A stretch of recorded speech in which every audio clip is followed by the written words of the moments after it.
Bom, falar de Vasco e Atlético Mineiro, né?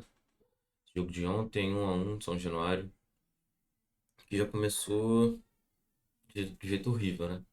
Ou da pior forma que podia começar. Menos 40 segundos, o Atlético já estava ganhando.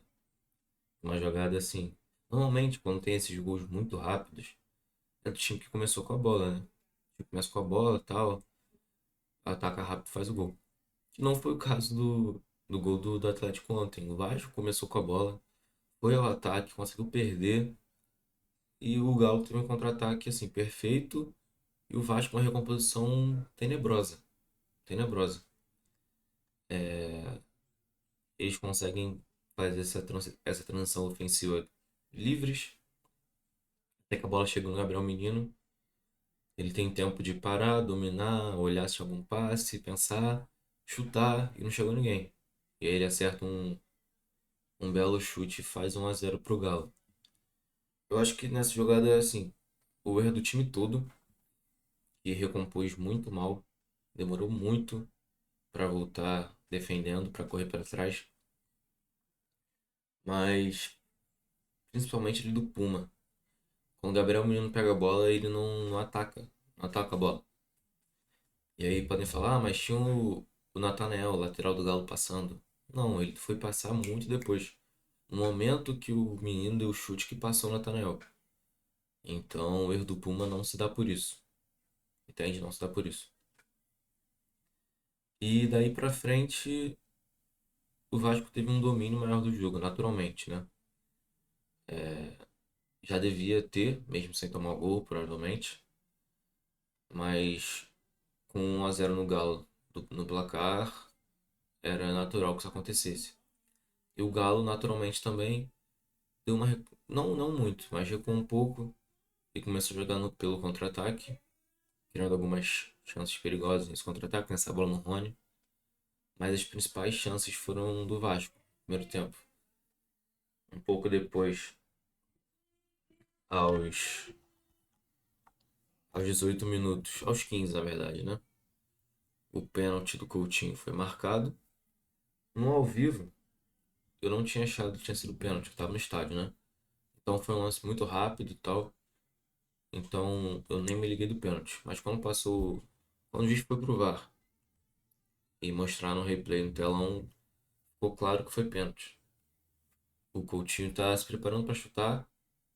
O Coelho chega atrás só nas costas do Coutinho e faz a falta. Um pênalti bobo do Coelho, tá? Porque, assim, era um chute muito difícil do Coutinho acertar. Então foi um pênalti bobo. Que o Berret foi, bateu, fez o gol.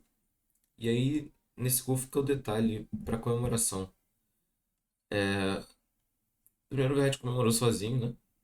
E ele mesmo, comemoração parecendo mais um alívio do que qualquer outra coisa. Mais do que felicidade de fazer o gol, mais do que, enfim, um alívio. Conseguir empatar o jogo ali. E diz muito sobre o momento do Vasco e sobre o momento do Overhatch.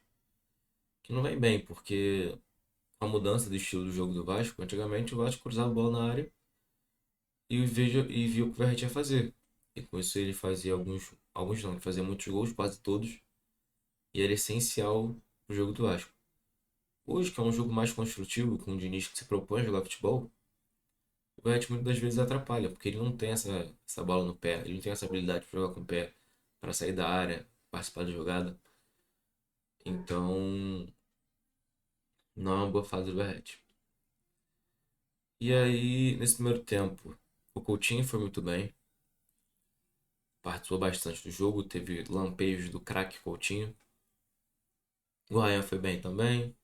O Verratti fez o gol, mas além disso não participou de mais muita coisa. O Titi, mais um jogo indo bem. Gostei do jogo do Moura também. O Pumita começou bem mal, bem deslocado mesmo, né? Lateral direito fazendo a lateral esquerda. Mas depois ele se encontrou no jogo. A zaga não tem o que falar da zaga. Esse jogo realmente não tem o que falar da zaga. O Lucas Freitas está evoluindo bastante. João Vitor, eu não espero mais muita coisa dele, já estão falando que ele falou que quer sair do Vasco por conta de pressão.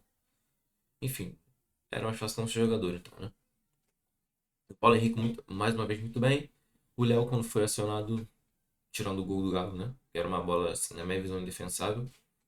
Foi bem também. E aí a virada do segundo tempo é mais uma virada do segundo tempo comum do jogo da equipe do Vasco. O time volta morto pro segundo tempo. Morto. Principalmente o Felipe Coutinho. No segundo tempo dele, ele teve aquela chance cara a cara com Everson e já andando em campo. No segundo tempo, dá uns 15 minutos, ele começa a andar. Andar, não consegue mais fazer nada. Então, é um jogador a menos, assim, no segundo tempo.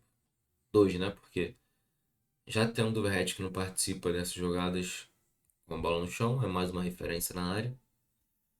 E aí você ainda acrescenta o Coutinho andando, você tem menos dois jogadores em campo. E aí é complicado. Aos ali pelos 20 minutos do segundo tempo, saiu o Nuno, que teve um jogo assim apagado ontem, jogo apagado. E entra o DVD, que entrou até bem, dá pra se dizer. Não criou muita coisa, mas também não atrapalhou. Assim, ele é muito, muito privilegiado fisicamente, então ele ajuda nessa recomposição defensiva. Mas é mais no segundo tempo de pouca criatividade do Vasco. Teve a chance clara do Coutinho, que não fez o gol. No segundo tempo, com o time todo morto, o Atlético começou a dominar o jogo um pouco mais. Mesmo com o empate, o Vasco em casa. É que o natural era acontecer o contrário. E aí o Coutinho já sai aos 35, morto, andando em campo. Entra o Garré, que ontem não entrou bem. Contra o CSA tinha entrado bem até. Mas ontem voltou ao normal. Não entrou bem. É, parece, sei lá, falta de vontade mesmo. E teve um lance que tinha acabado de entrar o Galo em contra-ataque. O Hugo Moura, que já estava jogando o jogo todo, chegou antes que ele, porque ele não corria. E não criou muito na frente também, perdeu. Quase que ele dá uma chance pro Galo de fazer gol ali. No meio-campo, acho que em linha alta. Tava o João Vitor aberto, o Lucas Freitas aberto. E tinha ele ali no meio, ali no meio-campo. Ele perdeu a bola pro Alexander. Sorte que o João Vitor conseguiu recuperar e pegar a bola, senão o Alexander ia parar dentro do gol. O Paulo Henrique teve que sair, né? Lesionado. Depois da entrada do Leão, que ele até mostrou depois na canela. E entrou o Vitor Luiz, que era o lateral esquerdo de origem que o Vasco tinha pro jogo. E o Puma veio pra direita. Mas assim, no segundo tempo o Vasco não criou. Não criou.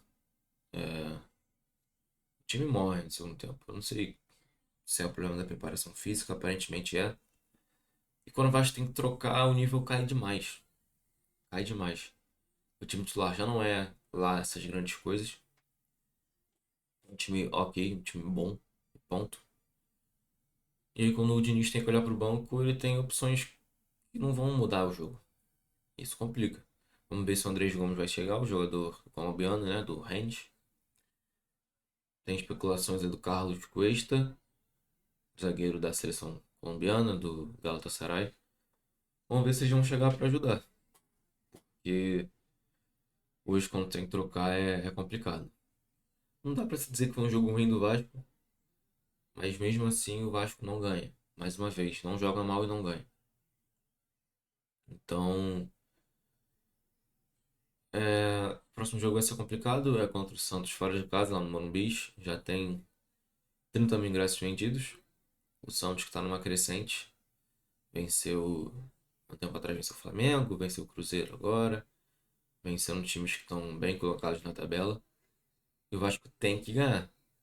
Tem que ganhar, porque se o Santos ganhar, o Santos se distancia da zona e é um concorrente a menos. E o Vasco vai ficando para trás. Então é trabalhar essa semana para chegar bem no jogo contra o Santos, que é super importante. É isso. Até o próximo jogo. Valeu.